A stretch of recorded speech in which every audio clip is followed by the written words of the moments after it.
5 দিনব্যাপী রাসায়নিক দুর্যোগ দুর্ঘটনায় হাসপাতালগুলোর প্রস্তুতি শীর্ষক আন্তর্জাতিক প্রশিক্ষণ কর্মশালার উদ্বোধন হয়েছে।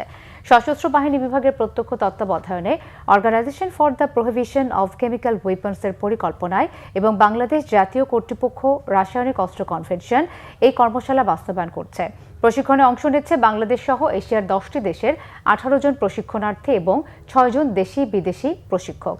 রাসায়নিক দুর্যোগ দুর্ঘটনায় হতাহত ব্যক্তিদের জরুরি চিকিৎসা সেবা প্রদানের লক্ষ্যে দেশব্যাপী হাসপাতালগুলোর দক্ষতা বৃদ্ধি এই প্রোগ্রামের মুখ্য উদ্দেশ্য। প্রশিক্ষণে জরুরি হাসপাতাল ব্যবস্থাপনা পরিকল্পনা, রাসায়নিক দুর্ঘটনায় হতাহত ব্যক্তিকে রাসায়নিক দূষণমুক্তকরণ পদ্ধতি, ক্লিনিক্যাল ম্যানেজমেন্ট এবং চিকিৎসা সংশ্লিষ্ট ব্যক্তিদের সেকেন্ডারি কন্টামিনেশন প্রতিরোধের বিষয়গুলো গুরুত্ব দেওয়া হচ্ছে। উদ্বোধনী অনুষ্ঠানে প্রধান অতিথি হিসেবে ছিলেন সামরিক চিকিৎসা সার্ভিস মহাপরিদপ্তরের মহাপরিচালক মেজর জেনারেল কাজী মোহাম্মদ রশিদুন নবী।